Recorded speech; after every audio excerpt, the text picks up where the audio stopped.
Good day friends, CEV welcomes you for watching this video. Please do not forget to like, comment and subscribe our YouTube channel Registered Values Club for getting all new professional updates. In this video we will discuss about caveat limitations and disclosures as far as IBBI has given these CLDs as per their circular of 2020. So we will discuss about what are caveats, what are limitations, what are disclosures, how a valuer of a particular asset can use in his valuations, and not only valuation, these are important for valuers of three asset classes such as land and building, plant and machinery, and SFA classes, but the allied classes also which are not those are not under IBBI but are covered under and some of the asset classes they are also can be used. They can also use these caveats, limitations, and disclosures. Now we will discuss all the things related to them, their definition, their examples, and how they are used in the valuation, and they can be used in the valuation by the registered values. So in this video we will be discussing a comprehensive guide for caveat, limitations and disclosures. Of course all these things will be as far as IBBI is concerned. And you know the valuation of assets in India is governed by stringent regulations established by Insolvency and Bankruptcy Board of India. This presentation explores the critical caveats, limitations, and disclosures that registered values must adhere to across all asset classes. We will examine how these disclosures not only ensure compliance with the regulatory framework but also protect the interest of all stakeholders involved in the valuation process, from real estate assets to financial securities, from plant and machinery to intangible assets. Each valuation requires specific consideration and transparent disclosures.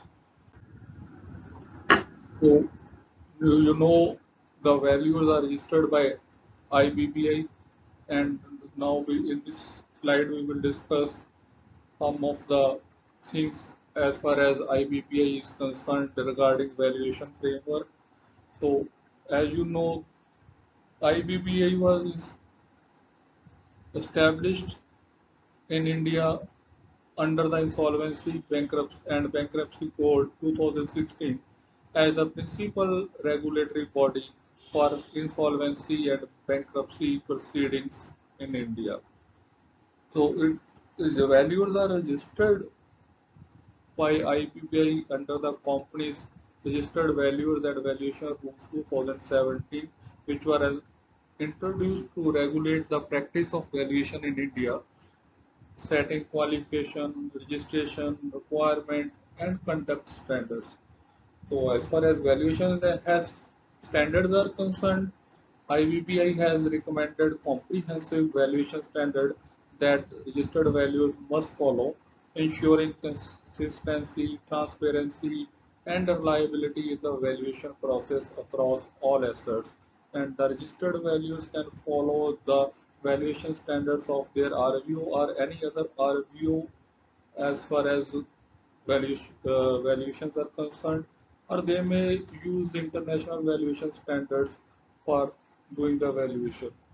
So the IBBI framework represent India's first comprehensive regulatory mechanism for asset valuations, bringing standardizations and professional discipline to a previously unregulated field. So you know, before the advent of IBPI, the regulation valuer profession was unregulated field, and this IBPI has brought comprehensive regulatory mechanism for the valuers. So these regulations are particularly crucial for during insolvency proceedings, where accurate valuations directly impact creditors' recoveries and business recirculation possibilities. Now, these are for IBBI registered valuers. Valuers can use these limit caveats, limitations, and disclosures in other fields of their valuation. So first thing you know the valuation purpose of valuation reports, particularly under IBBI and for other purposes. In for IBBI, we generally do the valuation for insolvency and bankruptcy. So valuation reports determine the value of assets during liquidation or reorganization, serving as the basis for creditors, settlements, and business restructuring decisions. These are also used for mergers and acquisitions, so reports establish fair exchange ratios and transaction prices, ensuring all stakeholders receive equitable treatment during corporate restructuring. And they are also used for litigation support. So courts rely upon valuation reports prepared by registered valuers during disputes regarding property division, shareholders conflicts, and damage assessments. And of course, these are valuation reports are also used for taxation purposes by the tax authorities. They require objective valuations for stamp duty, capital gain calculation, and of course for transferring pricing assessments. So the scope of valuation reports is precisely defined by IBBA rules and standards to ensure they serve their intended purpose while maintaining professional integrity. Users include creditors seeking fair recovery, courts making judicial determinations, and investors making informed decisions based on the asset valuation. So, what is the importance of caveats and disclosures? They provide legal protections. So they provide essential legal safeguards against potential litigation. They provide and ensure transparency. It ensures all stakeholders understand the limitations, and they provide fairness. They provide or create a level playing field for all the parties, and for regulatory compliance these are important for meeting regulatory requirements and professional standards. So, for all these things, proper caveats and disclosures serve as a risk management tool for both valuers and stakeholders. They clarify the boundaries of the valuations, applicability, and highlight the assumptions underpinning the assessment by explicitly stating what was examined and what was not. So this is an important thing. So by providing the caveats, limitations, and disclosures, you can state what was examined and what was not examined, and valuers establish transparent and expectations about the report's reliability and scope. So without disclosures, adequate disclosures, valuation reports may mislead users or create unrealistic expectations about precision and certainty, potentially leading to poor decision making and legal dispute. So what is the importance? So if the adequate disclosures are not made in the valuation reports, the precision and certainly potentiality leading to poor decision making and legal disputes. So comprehensive disclosures build credibility and trust in the valuation process. So this is the main reason why the caveats, limitations and disclosures are provided in the valuation report. They provide or build credibility and trust in the valuation process. And second thing is if they are absent, in their absence, certainly it will lead to poor decision making by the stakeholders, especially the creditors. Then valuation standard overview. So whenever you are using some of the or any of the valuation standard, first thing is you must be clear about the definition, concept, and principles. So in all the valuation standard, they establish fundamental terminology and valuation basis such as fair value, liquidation value, and replacement cost. So all these things you will get and the knowledge about these things from the valuation standards about fair value, about liquidation value, and replacement cost, which are necessary for valuation process. So it provides a conceptual framework for all valuation activities. First thing is, second thing is when you have to do valuation, you have to apply certain approach, certain method. So these valuation standard will give you the basics and details of the valuation approaches and methods. So details of the expected methodologies, including market approach, income approach, and cost approach, are given in the valuation standards. They provide guidance on selecting appropriate methods for different asset types. And the last thing, valuation reporting. Whenever you are doing evaluation, you have to give report in a proper format. So the valuation standard, they specifies the formats, content, and disclosures requirement for the valuation reports. So mandate explicit statements are like on assumptions, limitations, and independence. So these standards basically represents the cornerstone of India's valuation regulatory framework, bringing consistency and reliability to the valuation process and practices nationwide. They are aligned with international norms while addressing India's pressing challenges and regulatory requirements. Registered valuers must demonstrate through knowledge of these standards as part of their certification and ongoing compliances. So in this slide, we will discuss about the core regulatory requirements. What are the mandatory disclosure? What is the eligibility of what should be the eligibility of valuer? What are independence requirement and what disciplinary action can RVO or IBBI can take against the valuers in case of any wrongdoing by the valuable. So first thing is valuation reports must explicitly state all key assumptions, limitations, and caveats. This is important thing whenever you are providing any valuation report, especially as a registered value under Companies Act, you have to provide all key assumptions, all limitations, and all caveats related to that particular valuation. So the IBBI prescribes specific language for certain disclosures that must appear in all reports. And second thing is only IBBI registered valuers can do valuation under Companies Act for a particular asset. So they must possess requisite qualification, experience, and maintain continuous professional education.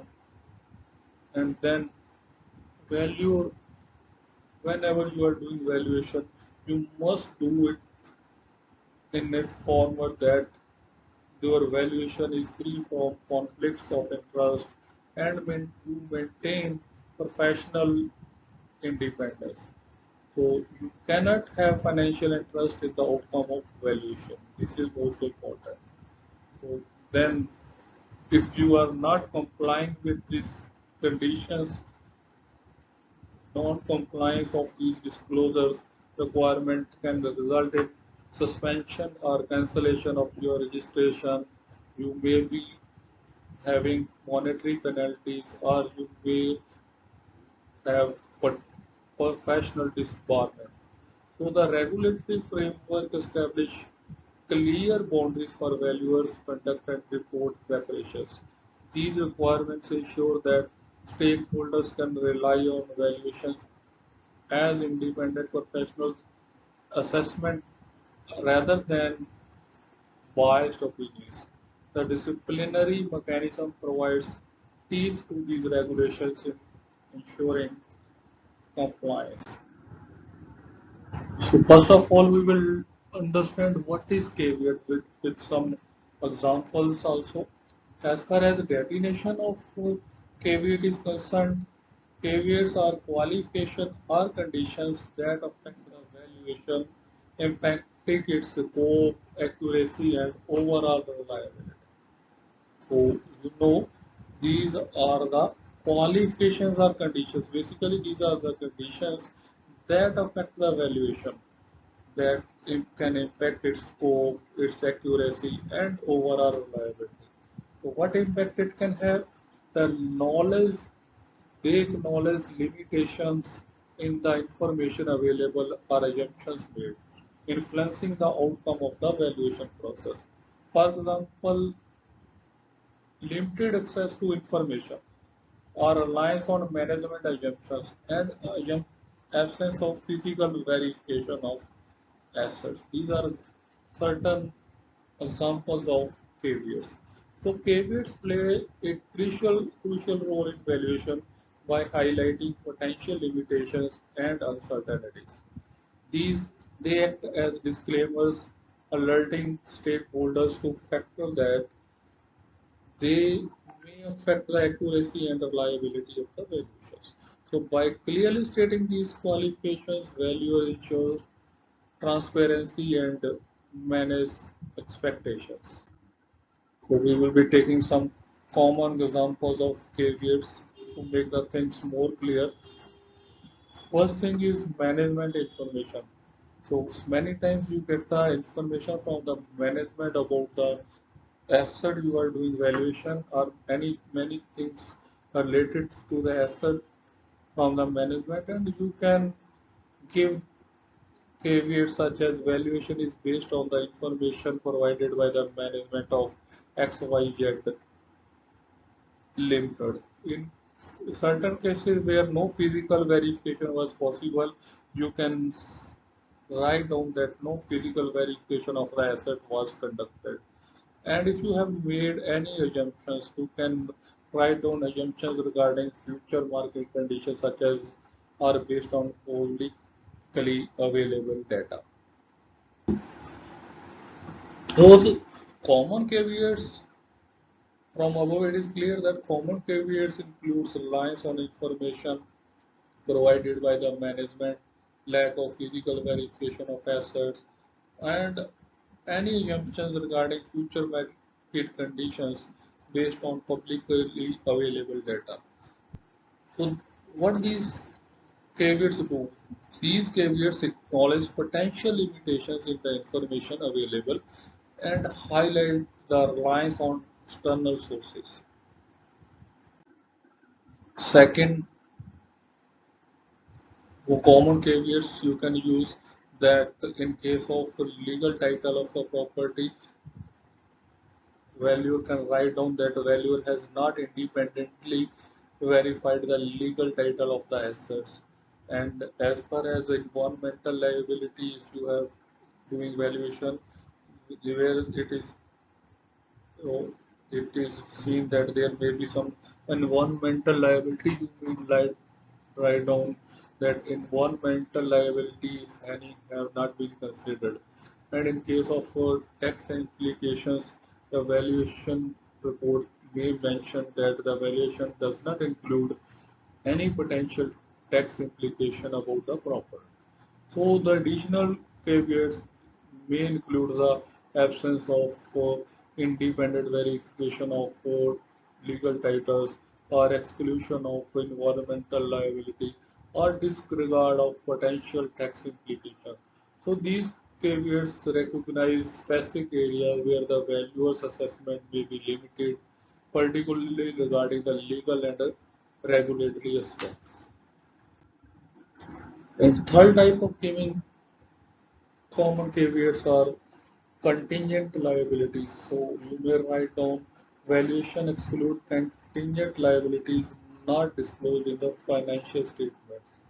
And if you are not having any knowledge or having some knowledge about the ongoing litigations, you may write down that the impact of ongoing litigation has not been factored into the valuation. And then synergies in M&A. So valuation does not consider synergies in potential M&A scenario you may write down in your valuation report. So further examples of caveat includes the exclusion of contingent liabilities, ongoing litigations, and synergies in M&A scenarios. So what these common caveats do? These caveats can clearly specific factors that are not taken into account, highlighting the potential areas for further analysis. The second thing is limitations. So we will discuss about the term limitations which may are used. First, we will discuss its definition and from where they arise and what are the impact of these limitations. So limitations refers to constraints or restrictions on the scope of valuation. So you must remember this, what is a limitation? Limitation refers to constraints or restrictions on the scope of the valuation. So these constraints may arise from time constraint, data availability, or specific client instructions. So limitation impact the valuation methodology and the level of assurance that can be provided. So understanding limitation is crucial for managing expectations and ensuring that stakeholders are aware of potential impact on the valuation results. By clearly articulating these limitations, valuers maintain transparency and uphold professional integrity. Examples of common liability. First thing is limited time or restricted access or limited scope. So common limitations including limited time available to conduct the evaluation or restricted access to the key personal or restricted access to the data, etc., and a scope limited to specific assets. So these limitations can significantly impact the depth and breadth of the valuation analysis. So second type of common limitations are market research or unaudited statement or specific purpose. So further examples of limitations include not conducting independent market research due to budgetary constraints or any other constraints and reliance on unaudited financial statement. These are particularly for SFAs, asset class values, and the valuation being prepared for a specific purpose. So these limitations highlight potential constraints on the quality and applicability of the valuation. And other type of common limitations are regulatory changes that the valuation does not consider potential changes in the regulations in the future. If you are not able to visit the site, you may write that valuer was not able to conduct the site visit. And force majeure. The valuation exclude the impact of force majeure events. So additional limitations may include not considering potential change in the regulations, the valuer being unable to conduct the site visits, and excluding the impact of force majeure events. These limitations emphasize the potential or unforeseen circumstances to affect the valuation. So next is understanding. As far as definition of disclosure is concerned, disclosures involving revealing relevant information that could influence valuation, promoting transparency and objectivity. And these includes disclosing conflict of interest, prior engagement, and relationship with the relevant parties, and promoting disclosing promote transparency, objectivity, ensuring that the valuation is unbiased and reliable. So disclosures are an integral part of the valuation process, providing valuers to reveal any relevant information that could potentially influence their assessment. This includes disclosing conflict of interest, prior engagement with the client or related parties, and any relationship that could be perceived as creating a bias. By promoting transparency and objectivity, disclosures enhance the credibility and the reliability of valuation process. The examples of common disclosures are consulting services. You can write down that the valuer has provided consulting services to the company in the past. If you have any family relations, you can write down that the valuer has a family relationship with the members of the management team. Or if you have any equity stake in the asset of which you are doing valuation, you can mention that the valuer holds a small equity stake in the company. So common examples of disclosure includes values having provided consulting services to the company in the past, or having a family relationship with a member of the management team, or he is holding a small stake in the company. So you can mention if there is any such thing. So these disclosures are crucial for stakeholders to assess the potential biases. And then where there may be that the value has been engaged by multiple parties involved in the transaction, or the values fees are contingent on the outcome of the valuation. So this is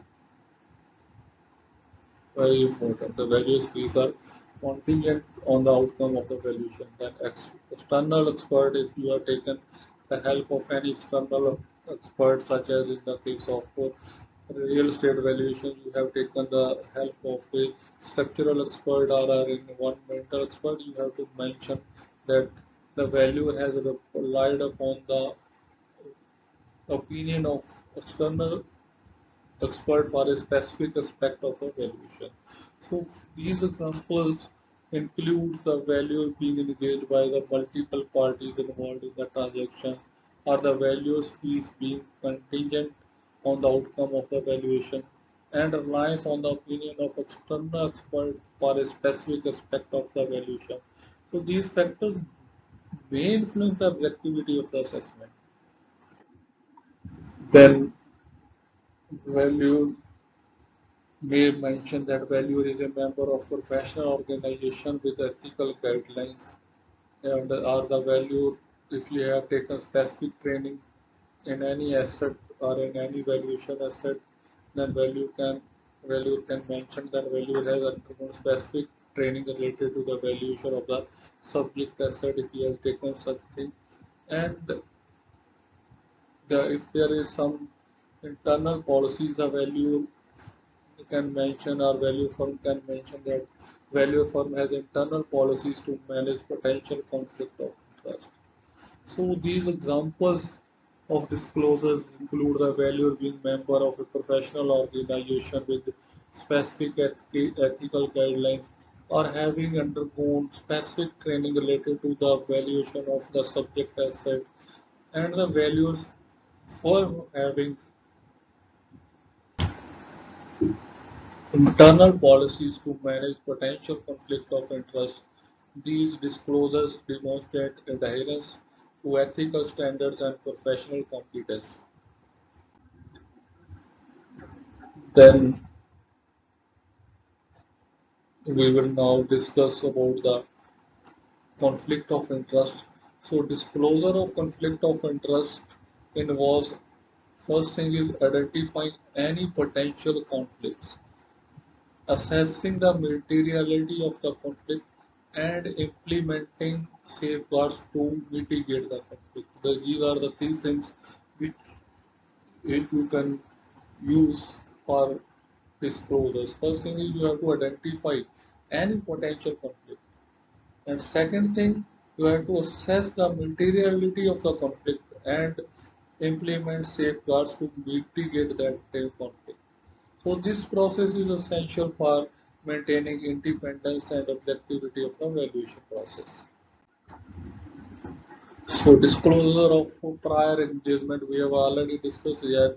If you are having any prior engagement with the client or with the related parties, you have to reveal any prior engagement with the client related to the parties, are essential assessing the potential impact on the objectivity, documenting the steps you have taken to maintain the independence. You have to give all these things.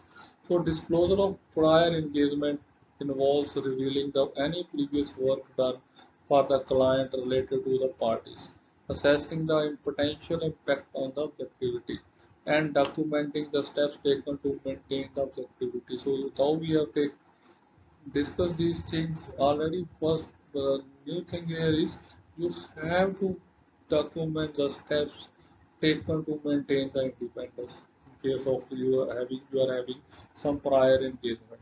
So what it will do, this will ensure transparency and reduces the risk of bias.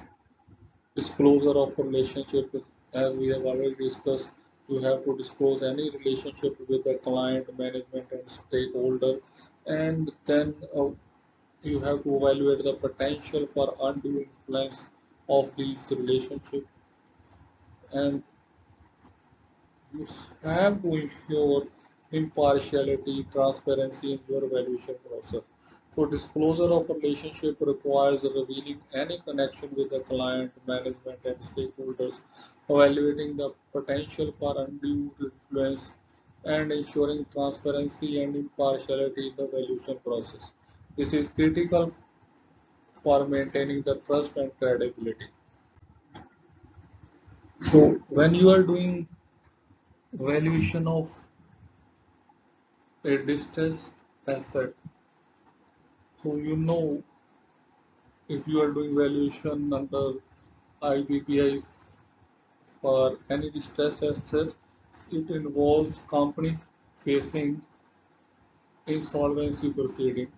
So in this case, what will happen? You will having limited access to the financial information first thing. So in this case, what you have to do, you have to have reliance on liquidation, valuation estimates, and clear disclosure of these limitations in the valuation report. So this is very important when you are doing valuation of distress stress. In that case, in most of the cases, you will be having limited access to the financial information of the company, and you have to write on give your valuation liquidation estimates and are based upon the limitations in the valuation report. So this case study highlights the importance of transparency in challenging situations. Another case study of when you are doing valuation of a startup data, a startup company. So in that case, what will be the problem? You will be having only limited data. So in that case, what you have to do, especially in case of SFA values, they have to rely upon the projections, uh, not upon the actual data. So these are sensitivity analysis, and these are certain type of significant caveats. So valuation of a startup involves limited historical data and uncertain future prospects, higher reliance on management projections, significant events regarding market assumptions, and sensitivity analysis to illustrate the impact of key assumptions. This case study emphasizes on the importance of scenario planning. So in that case, what you have to do? If you are doing valuation of a startup, you know you have limited data, and you have to rely upon the projections given by the management. So what you can do? So you can provide significant caveats regarding the market assumption and sensitivity analysis to illustrate the impact of key assumptions to safeguard your and interests. Therefore, when you are doing valuation of real estate, So in that case, maybe you are not able to physically verify all the parts of the asset, and you have most of the cases you have to rely on the market data, not on the actual data. And in case of any environmental debt liability, you have to give disclosure of potential liability. So valuation of real estate involves, physical verification challenges, reliance on market data and comparable transactions, and disclosure of any potential environmental liability. So this case study highlights the importance of thorough due diligence. That is most important. You have to keep through all due diligence when you are doing valuation of any asset class.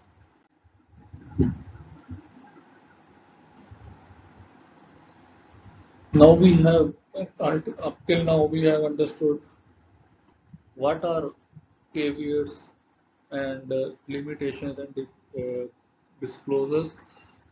What is the definitions? What are the examples? Now we will discuss the caveats, limitations, and disclosures for all. First, we will discuss general caveats for all type of valuation, and then we will discuss about these CLDs for particular class of assets. Now, first of all, we are discussing about the general caveats for all valuations. First thing is when most are in all the evaluation you have to rely upon the information. So you must disclose reliance on information provided by the client or third parties without independent verification. The valuation's accuracy is directly linked to the reliability of this information. Second thing is assumptions. So in situations where complete facts are unavailable, so you have to carry out the valuation based on certain assumptions, and you have must clearly state all these assumptions which you have made. So these assumptions should be reasonable and based on industry standards. And then you may have some restriction on the properties, documents, etc. So you may write out that and give details about any restrictions on the valuer's access to the properties, documents, or personals must be explicitly detailed stated, including potential impact on the valuation accuracy. So these general caveats serve as the foundation for all valuation reports, regardless of asset class. They acknowledge the inherent limitations of the valuation process and protect all the parties by establishing realistic expectations about the scope and precision of the valuation. So without these fundamental disclosures, stakeholders might attribute unrealistic realistic levels of certainty to the stated values. And disclosure, mainly about the source of information generally. So first thing is valuers frequently rely on the information provided by the company management regarding the operations, projections, and asset conditions. So reports must specify which information came directly from the management without independent verification. You must give this. This is important thing. So your report must specify which information come directly from the management without independent verification. For example, financial projections were provided by the management and have not been independently verified for achievability. Second thing is when you have got some data from the third party, such as industry reports, market analysis, and benchmarking data from the external sources. These requires attribution. So the valuer must disclose reliance on such sources and their limitation. For example, if market growth projections are based upon CRISIL industry report dated March 2023, which may not reflect the recent market development. And in case of data efficiency, when information is incomplete or unavailable, the valuer must disclose the limitation and explain how it affects the valuation conclusion. For example, complete historical maintenance records for machinery were not available, limiting out ability to assess the remaining useful life with precision. So proper source disclosure builds transparency into the valuation process, allowing stakeholders to understand the information foundation upon which the valuation rests. So this enables the users to make their own judgment about the reliability and potentiality, and they may seek additional information when making critical decisions. And limitations. Basically, they are related with inspections and access. So there may be the condition that site is not available for inspection. So when the properties or assets cannot be physically inspected, valuer must clearly state this limitation. This might occur due to geographical constraint or security reasons or scheduling conflicts or any other reasons. You must mention that assets was not physically inspected, and you must give the reason why these were not physically inspected. Or maybe that you have carried out not some partial inspections, so you may sometimes can only access the portions of the property or sample of a fraction of equipment. So the report must specify what was and what was not inspected. So this is important. Your report must specify what was and what was not inspected and how sampling was conducted, especially in case of plant and machinery valuations. And in case of any document restrictions, so you may write down and give details about the limited access to the key documents like title deeds, permits, or technical specifications, with, as they create uncertainty. So valuer must disclose when critical documents was not available for review. So access limitation represents significant constraint on valuation accuracy. Without direct inspections, valuer rely upon the representations, photographs, or historical data, which may not reflect the current conditions. So IBBA requires explicit statement about inspections limitations to ensure users understand these constraints when making decisions based upon the valuations. Then assumptions in asset valuations. Many times you have to do any certain assumptions. You have to make certain assumptions during your valuation. So first thing is assumptions about the market conditions. So valuer assume current market conditions will continue unless specified otherwise. So the report must state these assumptions and acknowledge the potential market changes. Second thing is many times you have to do valuation by assuming that the business will continue operating rather than liquidate. So these fundamental assumptions should be explicitly stated when applied. When when you are doing valuation, assuming it to be going concern. Then management plan. So future projections which are given to you, they often presume management will execute stated plans. So the valuation must disclose reliance on these plans without guaranteeing execution. These are especially important for SFA value. And then legal status. So value typically assume provided legal documents are valid and complete. The report must clarify these assumptions and its importance to the valuations. So assumptions from the foundation upon which the valuations are built, while necessary to complete valuations with limited information, they introduce uncertainty that user must understand.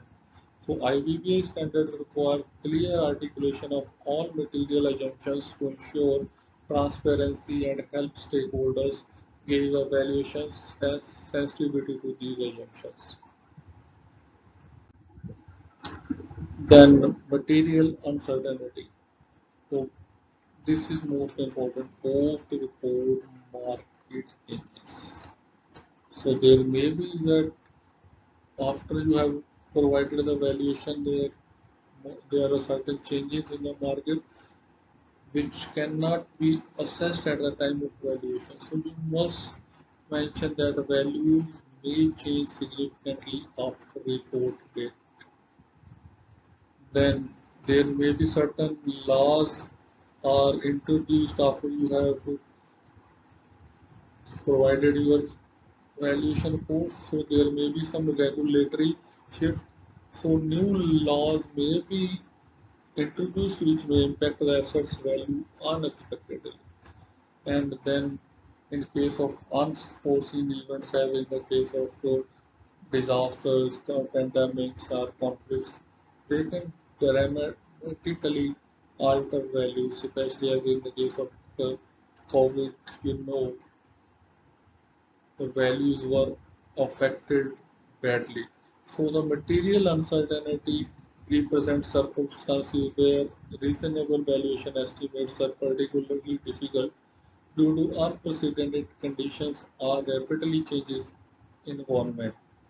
During periods of exceptional uncertainties, such as in COVID-19 pandemic, special disclosures language may be required by the regulatory authorities. So IBBI regulations require values to highlight these material uncertainties prominently in the report, often in a dedicated section rather than buried in general limitations. So this ensures users understand that certain valuations carry higher than normal levels of uncertainty and should be treated with appropriate caution while making financial decisions. Then use of estimate and judgment. So first thing is professional judgment. Many times you have to do your valuation based upon your professional judgment.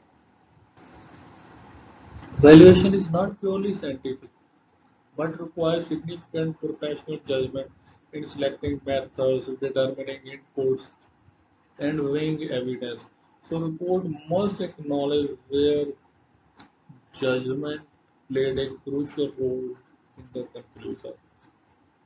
And, and many times, many factors cannot be precisely measured, and in that case, you may write down that you may write down that the valuation which in valuation which elements are based on estimates rather than definitive measurements. And in case of sensitive inputs, so they which may change dramatically. So you may mention that thing in the valuation report.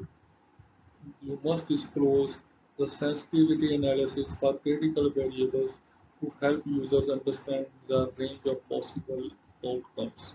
So the valuation reports process inevitably involves professional judgments and estimation. IBBI standards require transparency about these where these objective elements enter the process. By acknowledging the role of judgment, valuers provide context to the users to properly interpret and the stated values and recognize the inherent limitations of even the most thorough valuation process. Then many times you may be having deal with the outdated or incomplete data. So in that case, what limitations you can provide? You must state that financial data from the previous years may not reflect the current operational realities. So values must disclose that when they rely upon outdated information and explain potential implications for accuracy. Some, if you are having provided incomplete documentation, or you are not able to get all the documents required for the valuation. So in that case, the report should specifically mention which documents were unavailable and how these gaps were addressed. And then in case of, especially in case of real estate valuation, if the property records are not given, or in the case of other valuation, trademark registries and other official databases may contain outdated information. So value must note reliance on these documents or records and their potential for inaccuracy. So IBBI standards specify the maximum age of the data that can be considered reliable. That is an important thing. And for different type of valuation. For rapidly changing assets or volatile markets, even data of a few months old may be considered stale. So the valuer must disclose when information falls outside these guidelines and explain the additional procedures undertaken to compensate for the outdated information. Valuers independent disclosure. So relationship type, if you are having any relationship, it requires disclosure. If you are having prior engagement or previous work with the client within past 3 years must be mentioned. If you are having any financial interest in the asset which you are doing valuation, so any ownership or investment in the client or subject assets, or if you are having any personal connections with the owner or any member of the management or having family or close relationship with the key stakeholder, you must mention. And you must mention whether the fee are contingent on the valuation outcome and other services if any non-valuation services are provided to the client. So independence is fundamental to the valuation credibility. IBBA regulations require a formal declaration of the independence in every valuation report, confirming that valuer has no material interest in the outcome. The declaration must address the specific potential conflicts outlined above and conform adherence to the Code of Conduct for Registered Value. The independent disclosure protects all parties by ensuring valuation present unbiased professional opinion rather than outcome influenced by external pressures or personal interest. Lack of independence is grounds for regulatory action and can invalidate evaluation. So this is important. If you are not having independence, so having if there is any lack of independence, it may be make a ground for regulatory action against you and can render your evaluation invalid. So next thing is scope of work. So you must provide clear scope of delineation is essential for preventing misunderstanding about what the evaluation does and what it does not cover. This is the important thing. The scope section must explicitly identify which assets are included, which are excluded, and the specific time frame to which the evaluation applies. The valuer must also specify whether the scope include only valuation or expands to advisory services or recommendation. So IBBA regulations require that scope of work to be documented in an engagement letter before valuation begins, with any subsequent modifications formally approved by all the parties. So this ensures alignment between client expectations and value deliverables, reducing the risk of disputes about what was included in the valuation and what was not included in the valuation. Then client and stakeholder responsibility. You know, valuation is a collaborative process requiring all client participations. So client having specific responsibilities must be disclosed in the valuation reports, including providing complete and accurate information, disclosing all material facts that could affect the value, making relevant personnel available for interviews, and providing timely access to the assets and documents. So IBBI standards requires valuers to obtain formal client confirmation that all material information has been provided. The valuation report must disclose the instances where client failed to fulfill their responsibility and explain how these limitations affected the valuation process and conclusions. Then, in case of legal proceedings and sub judice assets, when you are doing valuation of the assets which are sub judice, these are some even there, if there are some legal proceedings against the assets. In that case, what you have to do? If there is some pending litigations about the asset, or if assets involved in active legal disputes carry special valuation challenges, valuer must disclose the existence of litigation and its potential impact on the ownership, use rights, and marketability. And if there are certain title disputes, if these are contested, there are contested ownership creates a significant valuation uncertainty. So reports must acknowledge when the title clarity is pending legal resolution and how this affect the valuation approach. And then if there are certain regulatory proceedings in case of assets subject to regulatory investigations or enforcement actions, it face additional uncertainty. So valuers must disclose known proceedings and their potential valuation implications. So when assets are sub judice or under judicial considerations, valuers face unique challenges. The valuation must clearly state that it cannot predict judicial outcomes or guarantees legal resolution will align with assumptions made. So IBBI guidelines require specific language acknowledging these limitations to protect all parties from misrepresenting the valuation as a prediction of legal outcome. So in case of any legal proceeding or sub judice asset, you must explicitly mention what are the impact on the potential impact of these things on the valuation process or value or marketability of the property. These things have to be mentioned.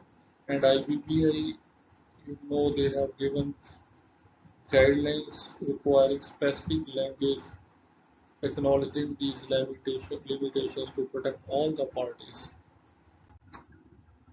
Then, in case of if you have taken the help of an expert, then about you have to mention your reliance on the expert report. In the case of engineering reports, when you are taking the help of a structural expert, you may mention that structural assessment and condition reports provide crucial input to the property valuation. Valuers must disclose reliance on third-party engineering expertise. And in case of any environmental assessments or you have taken the help of a third party or environmental expert, so their scope and limitations must be incorporated into the valuation disclosure. And in case of you have taken the valuation of a help of a surveyor, so for land boundaries or easement and encroachments, they are to be typically determined by the professional surveyors. So valuer must acknowledge or reliance on these specialized reports. And in case of any technical help or in the assessment, if some specialized equipments were used, so maybe you may have maybe that you have used some specialized equipment for expert technical evaluation. So valuer must disclose when they rely on the specialist opinion for technical assets. So valuers frequently rely on the specialized expert reports that fall outside their core expertise. So IBBI guidelines require clear attributions of information secured from these reports, including their date, scope, and key limitations. The valuations must specify that the value has not independently verified the expert's conclusion, and they in any error in these reports could materially affect the valuation outcome. Then restriction on the use of report. It may be about the intended user, or it may be about the limitation of the purpose, or it may be about the distribution restrictions. You may mention the things accordingly as far as IBBI CLD is concerned. So valuation report must specifically identify authorized users. So typically the client and the potential regulators or lenders. Use by unnamed parties is explicitly prohibited without written consent.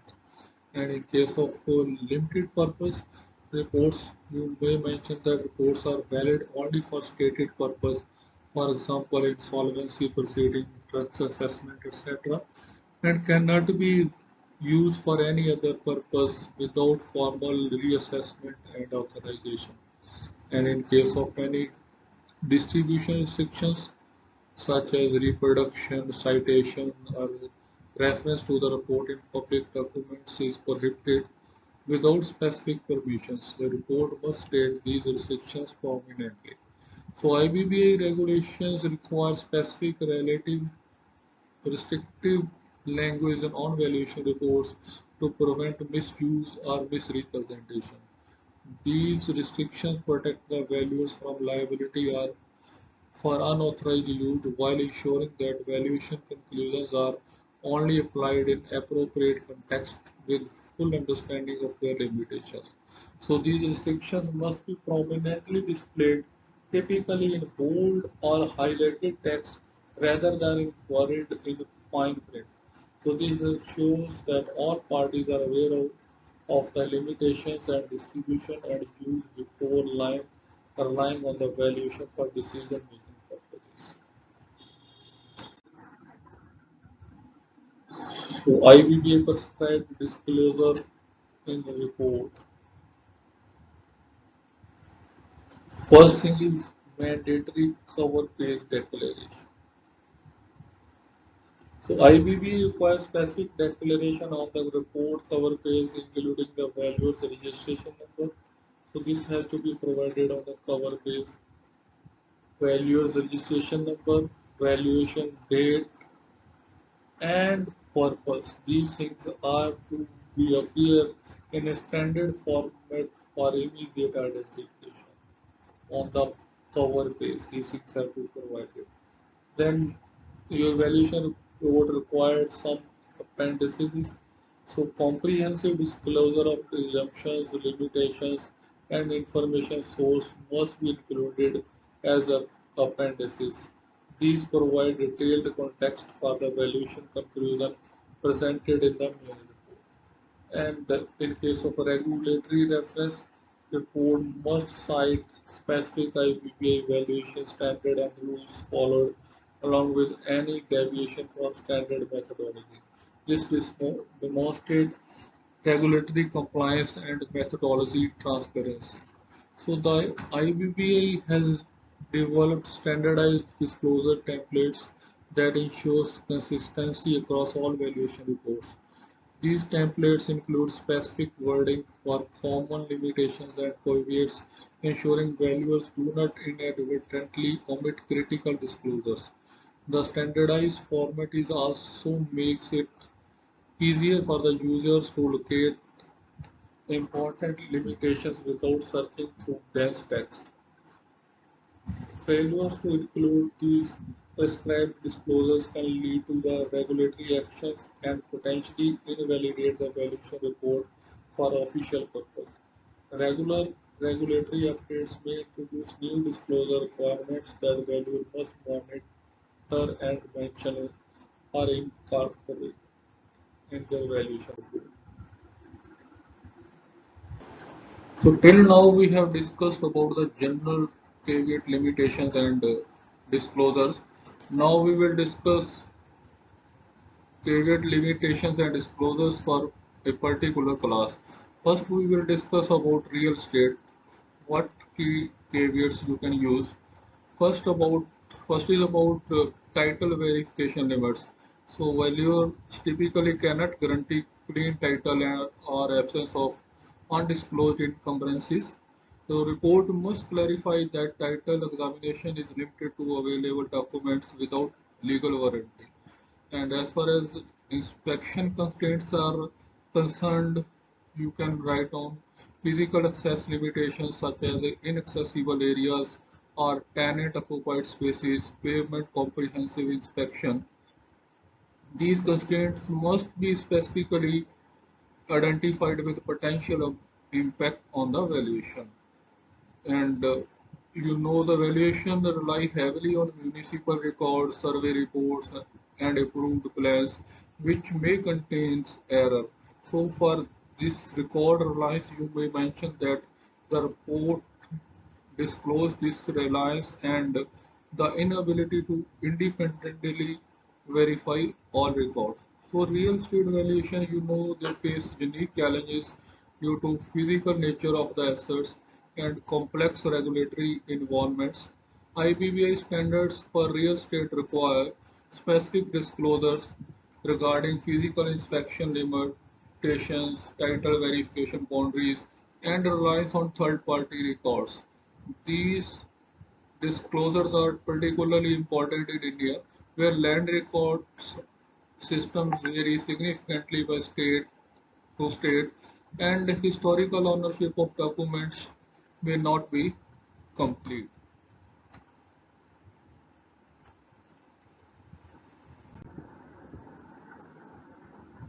Real estate market.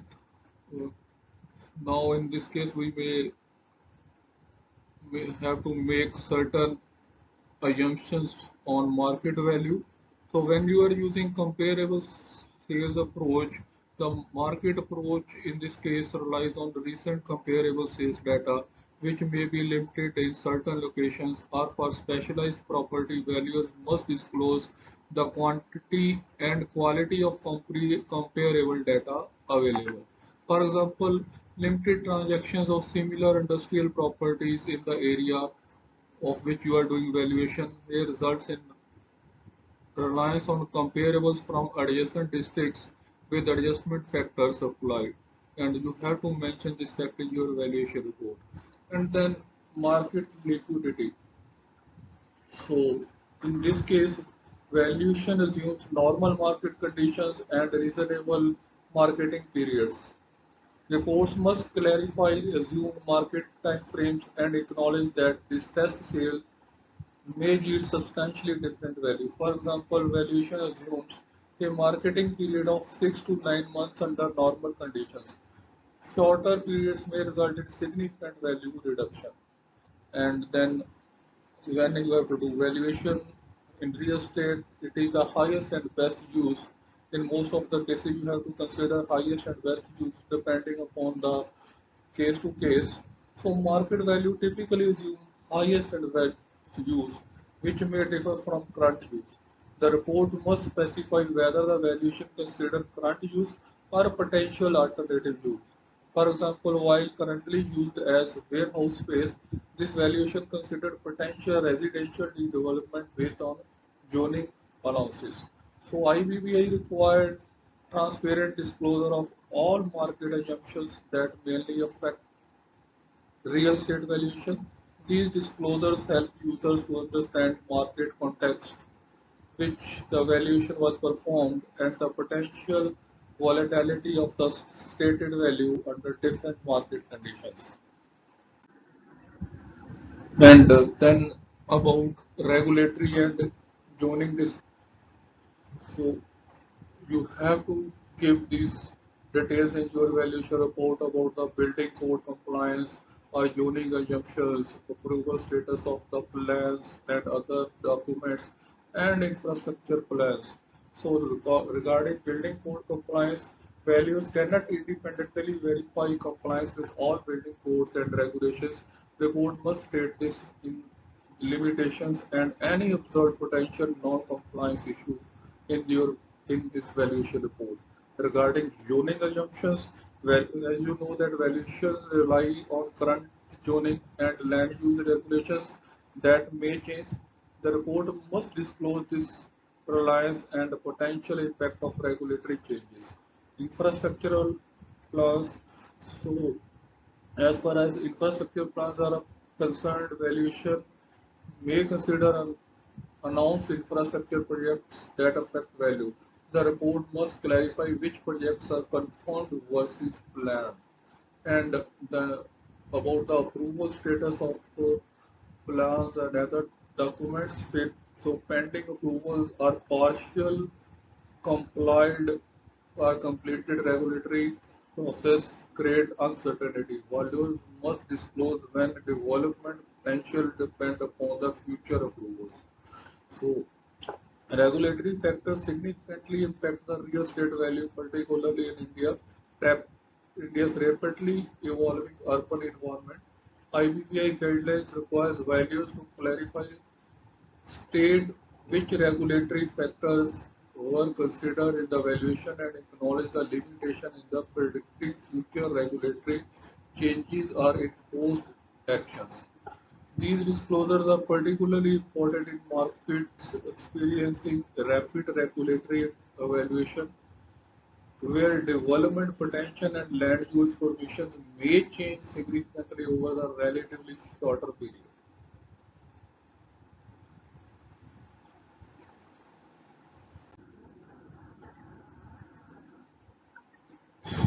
Real estate title versus title and tenure limitations. So, regarding ownership verification, where ownership cannot be verified, cannot be provided. So we can not provide legal certainty. So required disclosure relies on provided documents. As regards encumbrances, limited to disclosed information. So you may write possibility of undisclosed disclosed liens. Then as far as easement is concerned, which may not be visible during your inspection, you can write down reliance on documents and observations. Regarding legal disputes, which may not have you may not have the access to legal or litigation reports, so you may write about the known disputes only in your valuation report. And then about the title insurance, you may write out that it is outside because it is outside the values preview. You may write that recommendation to consult the legal expert. So title limitation represents one of the most significant risk areas in real estate valuation. IBBI regulations require explicit statements that the valuer is not providing legal opinion on the title and that client must obtain independent legal advice regarding partnership issues. The report must clearly state that valuation assumes clear title unless specific issues are known and factored into the assessment. Then now we will discuss about the asset class securities and financial assets. So as regarding financial statement which are given by the management or the owners, so you know that security valuation depend heavily on financial statements and projections. So we must disclose reliance on audited versus unaudited financials and any identified inconsistencies. Then value may not have the access to non-public information that could affect the valuation. So in this case, reports must acknowledge this limitation particularly for the privately held securities. So regarding securities, as you know that security values can change rapidly due to market forces. Valuation must specify that the values affect reflect conditions only as of the valuation date with no guarantee of future stability. And regarding trading volumes and ease of liquidation after realizable value, the report must state assumptions about the marketability and the potential discounts for illiquid positions. So financial asset valuations, present unique challenges due to their market dynamics and formation and information quality issues. So IBBI standards require securities values to explicitly address information sources, market condition, assumptions, and potential value volatility in their reports to provide appropriate context to the stated value. Then, in case of quoted versus unquoted assets, so in case of quoted security limitations, even with the market prices available, quoted securities valuation face limitations, including point in timing prices may quickly change, potential market manipulations or unusual trading patterns, and liquidity for large blocks of thinly traded securities.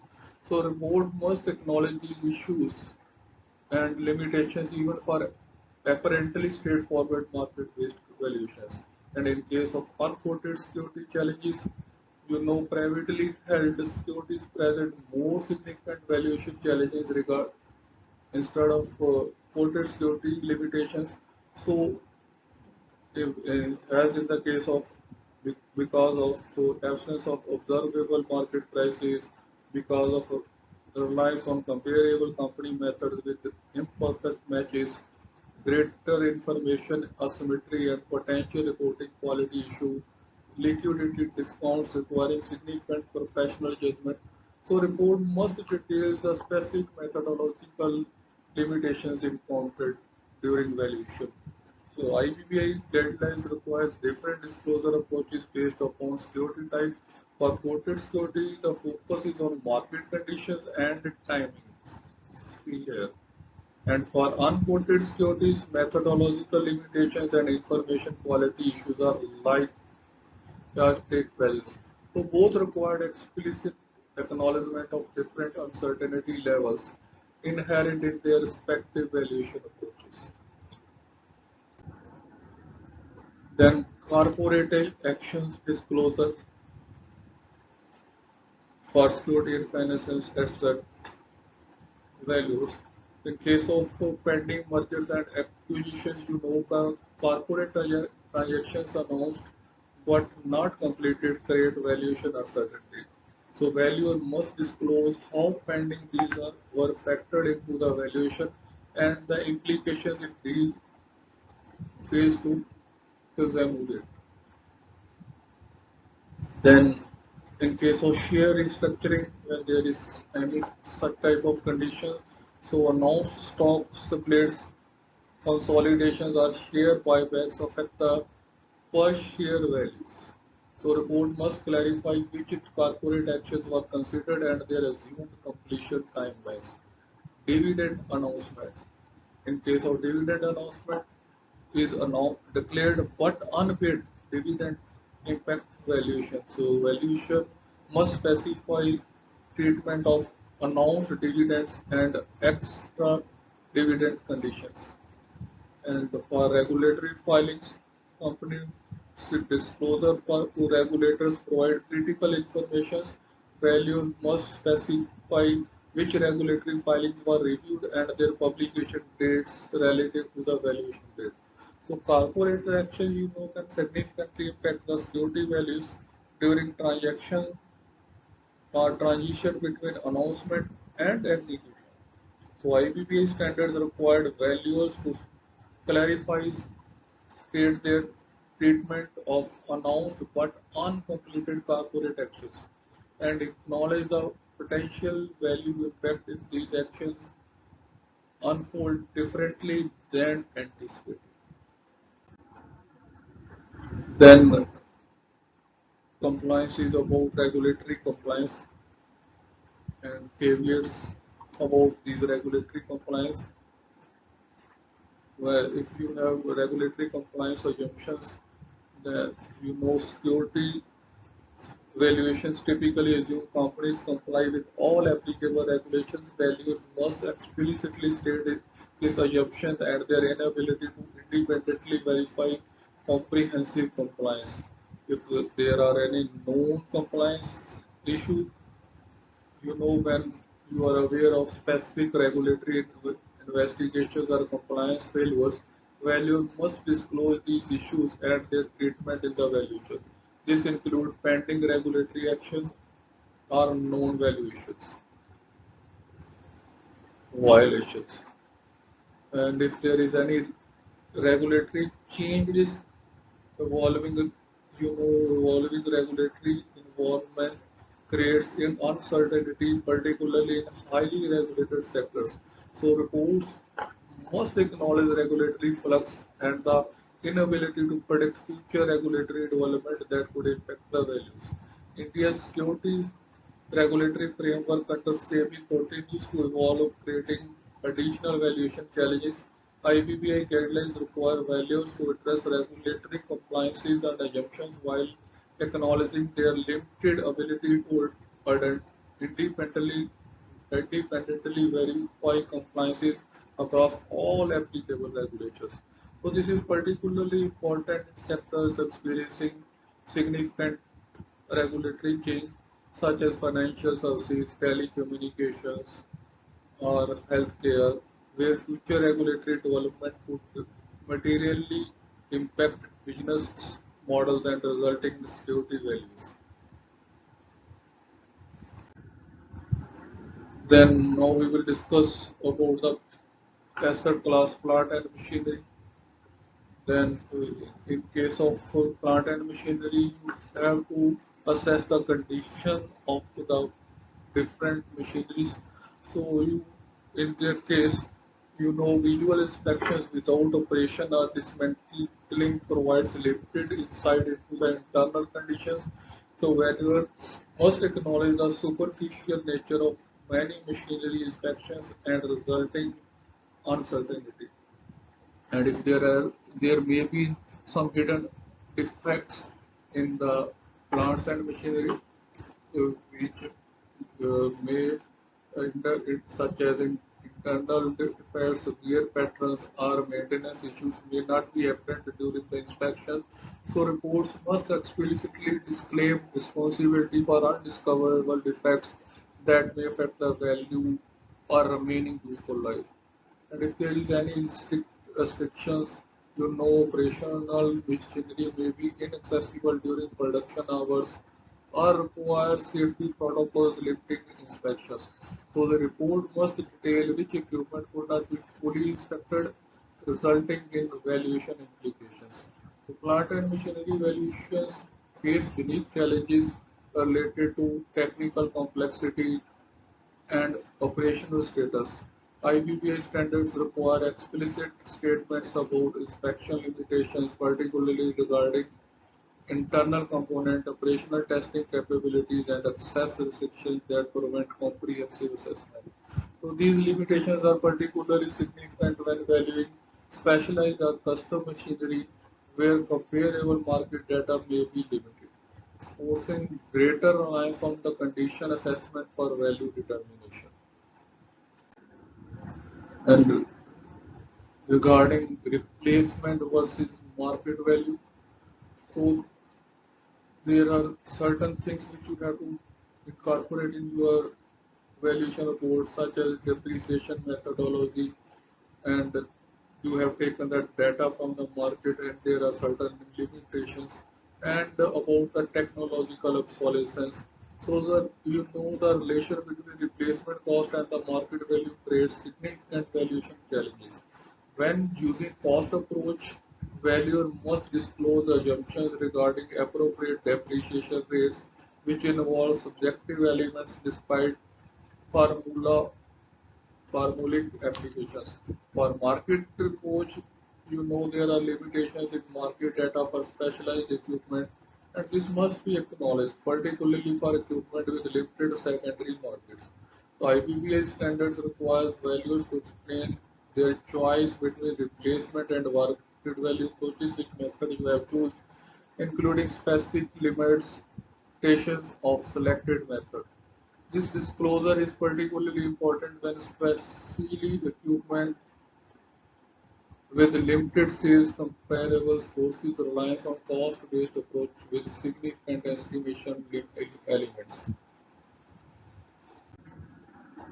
And regarding the documentation and reports for plant and machinery values, if there may be some missing serial manufacturing data, there may be some discrepancies in the fixed asset register and the maintenance of, there may be some gaps in the maintenance of record. So documentation quality significantly impact the machinery valuations certainty. IBBI guidelines requires valuers to detail the extent and quality of available documentation and specifically notes significant information gap. When critical documents is missing, values must explain the alternative approaches to establish the equipment identity, age, condition, and specification. So these post disclosures are particularly important in the scenario involving older equipment, important machinery without local documentation, or asset acquired through business combination without complete record transfer.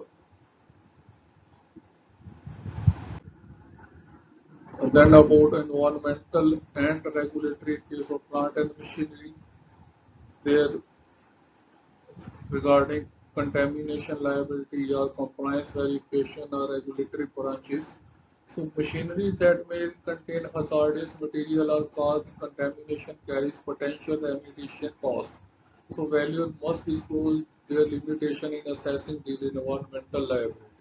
Regarding compliance verification of regulatory standards, as you know, certain equipment required regulatory standard for safety and emissions. Report should clarify that compliance verification was beyond the evaluation scope unless specifically included. Then, regarding non-compliant equipment may face restricted use or require costly modifications, so valuer must acknowledge limited ability to identify non-obvious regulatory violations. So regulatory compliances significantly impact machinery value and usability. IBBI standards require explicit statements that valuation assumes compliances with applicable regulation unless specific non-compliance issues were identified and factored into value. Values must clarify they cannot guarantee regulatory compliance across all applicable standards without specialized testing or certification. So this is particularly important for equipment in highly regulated industries or machineries with potential environmental implications where regulatory violations could trigger significant cost or usage restrictions. Then, though there you have only three classes of asset classes, land and building, plant and machinery, and security and finance assets. There are certain other asset classes which are directly or indirectly related to these three classes, such as for intangible valuation in case of intangibles and IP. There, there is difficulty in ownership verification. There is difficulty in legal validity of the all the things related to the valuation and regarding the registration status of intellectual property. So valuers, in this case rely on client provided documentations to establish IP ownership. So the report must acknowledge limited ability to independently verify the clean title to the intangible assets and regarding the intellectual property rights, it depends upon the proper registration and maintenance. So values must disclose reliance on regulatory registry information without granting its accuracy and completeness. So now regarding legal validity, you know no valuation can guarantee the legal defensibility of IP rights against challenges. So report must explicitly state the assumption that the rights are legally valid without providing legal opinion. So intangible asset valuation face unique challenge due to their non-physical nature and complex legal characteristics. IBI standards requires IP valuers to clearly state their reliance on client representation regarding ownership, registration status, and legal validity without providing guarantee on these critical elements. The valuation must acknowledge the intangible rights exist with complex legal and competitive environment that could rapidly change, potentially affecting value significantly after valuation date. So this is particularly important for emerging technologies or creative works where legal precedents may be limited. So regarding legal status and disputes of intangible assets, so intellectual property under legal disputes has significant valuation complexity. So this thing must be mentioned in the valuation report. So IBB required explicit statement that verification of verdict judicial documents are not reviewed on updated figures. So you may mention this in your valuation report. Regarding useful life and amortization in case of intangible assets, you cannot, in case of legal life, statutory protection periods may vary by IP type and jurisdiction. So valuer must specify assumed remaining legal protection and renewal assumptions. As regard economical life, functional utility often ends before legal protection expires. So report must explain economic life estimates and their basis in industry standards or specific analysis. Market tasks are and preferences evolve unpredictably. So valuer must acknowledge this uncertainty, particularly by the consumer facing IP. Regarding the technological obsolescence in case of intangible assets, rapid innovations can have unexpectedly shorten useful life. So valuation should acknowledge limited ability to predict the technological disruptions. Useful life, in case of intangible assets, it is very difficult to find it exactly the useful life. The useful life estimation introduce significant subjectivity into tangible assets valuation. IBBI standards requires valuations to explain the basis for useful life.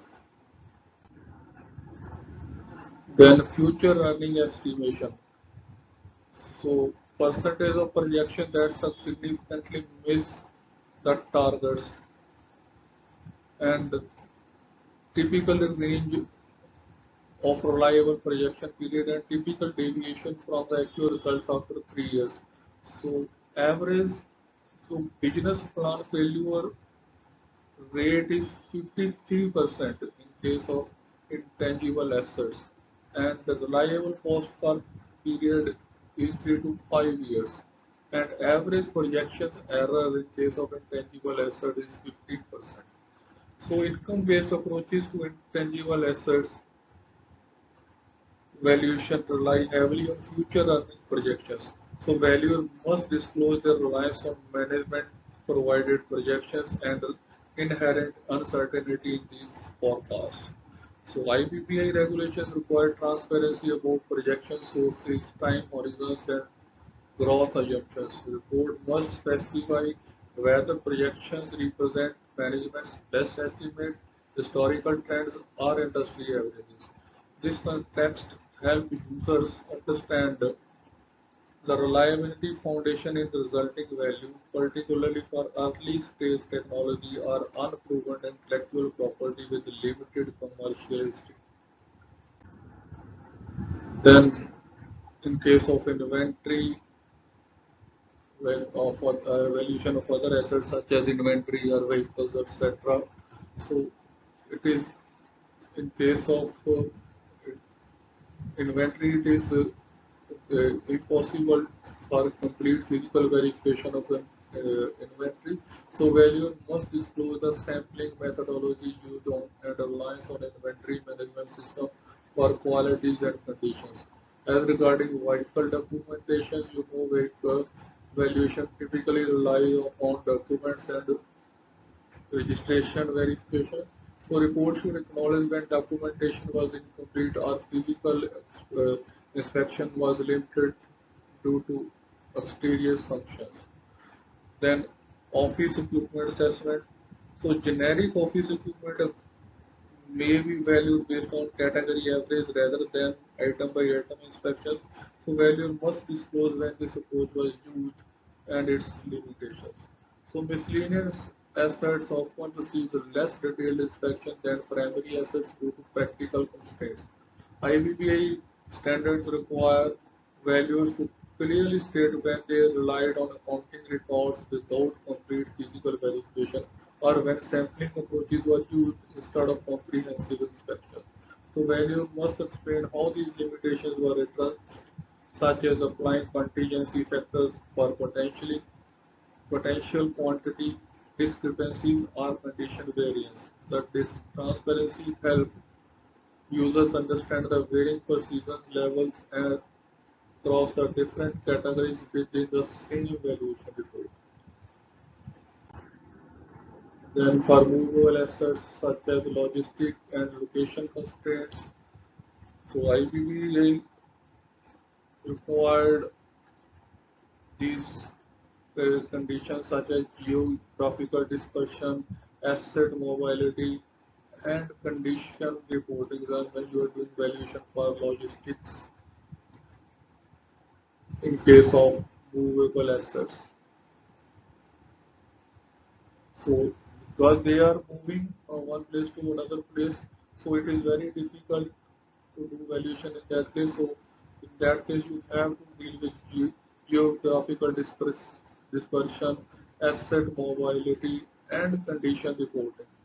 So, for example, assets scattered across multiple locations create inspection challenges. Valuer must disclose which location were physically listed versus those assessed remotely and explain the selection methodology for site visits. For example, the company operates 12 warehouses nationwide. Physical inspection was constructed at 3 locations representing 60% of inventory value, with the remaining locations assessed via management reports and video documentation. Then regarding vehicle equipment and other mobile assets which may not be available for inspection if deployed in field operations. So report should specify what percentage of mobile assets were physically inspected versus documented through reports. For example, the fleet of 35 delivery vehicles was partially inspected with 12 vehicles physically examined. Others was evaluated based upon maintenance record and photographs provided by the management. So remote assets often rely on self-reported condition assessment from local staff. So values must acknowledge the reliance on third-party condition reports and their potential subjectivity. For example, equipment conditions at regional office was assessed based on standardized reporting forms completed by local maintenance staff without independent verification. So IBBI standards require clear disclosure of inspection methodology for geographically dispersed assets, including sampling approaches and remote asset techniques. These disclosures help users to understand the varying level of certainty for different asset groups based on accessibility and inspection thoroughness. Then, for valuation of specialized assets such as biological or environmental valuation, growth cycle variability. So in case of biological assets, change value throughout value changes throughout the growth cycles.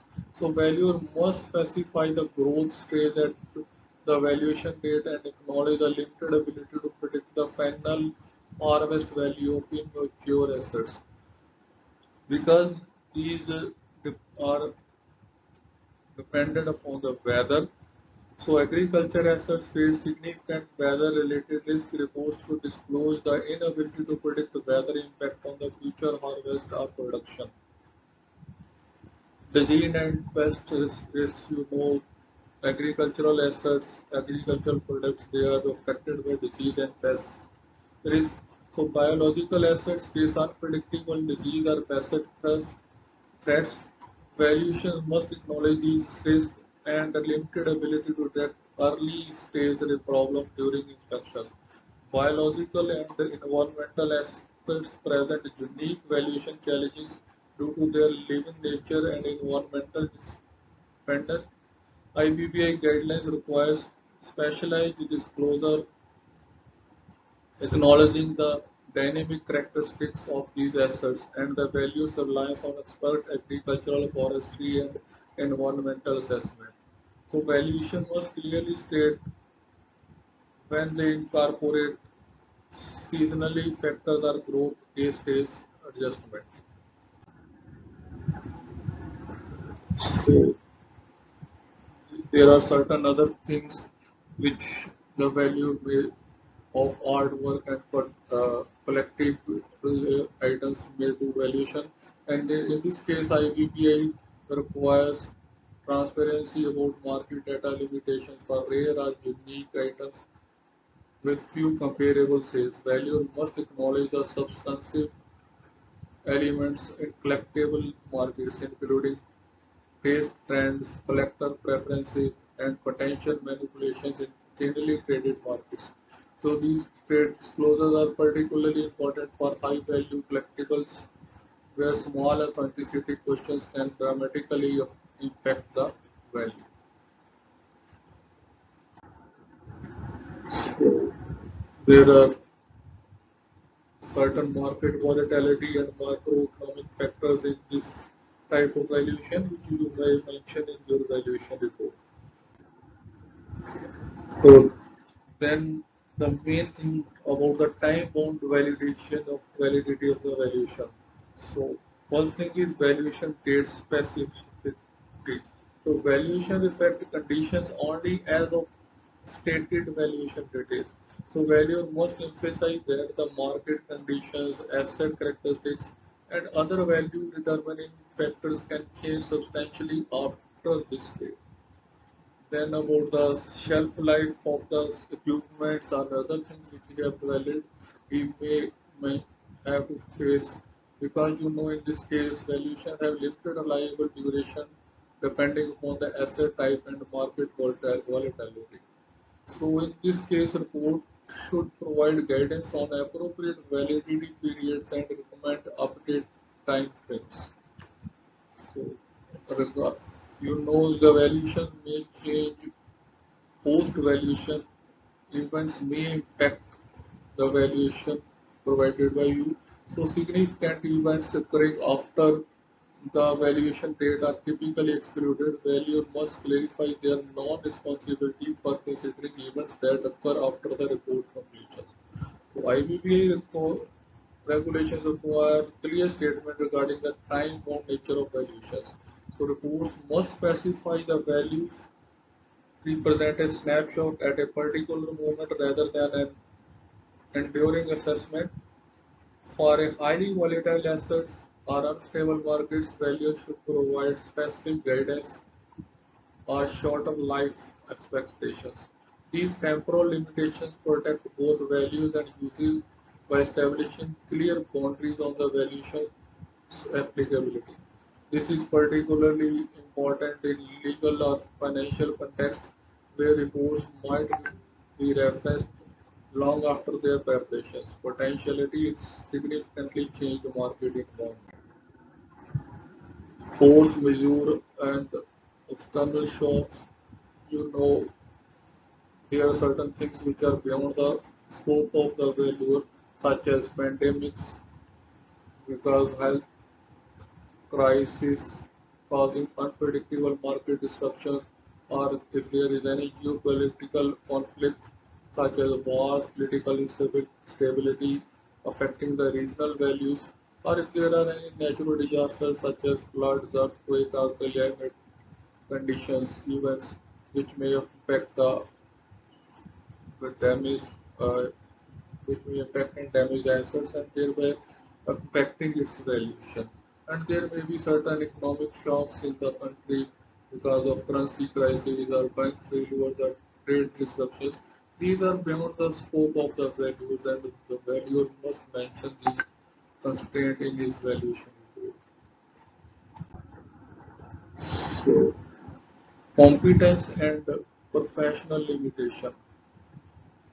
So each valuer has its expertise boundaries. So the value must have defined areas of competence based on their registration category, training and experience. So report must acknowledge the limitation when assets require specialized knowledge beyond the value score expertise. And in this case, we are taking the help of some external expert. So when specialized assessments are required, values rely upon the subject matter expert. The report must disclose which aspects were assessed by the external specialist and values reliance on their conclusions. And in case of complex valuation, you know it is to be done by a team of valuers. For complex valuations often involves teams with complementary skills. Reports should have disclosed key team members, their qualification and specific contributions to ensure transparency about who performed the critical assessment. So IBBI standards require registered values to operate within their established competence area and disclose reliance on specialists for matters outside their expertise. So this transparency protects all parties by clarifying which judgments were made by the value directly versus those incorporating specialized input. So these disclosures are particularly important for complex assets requiring multidisciplinary expertise such as specialized industrial facilities, unique intellectual property, or assets with significant technical components requiring engineering or scientific assessment. Then regarding ethical standards and duty of care. So, registered valuers, they must follow IBBI code of conduct. So, reports should reference this adherence and affirm the valuation was conducted in accordance with these ethical standards.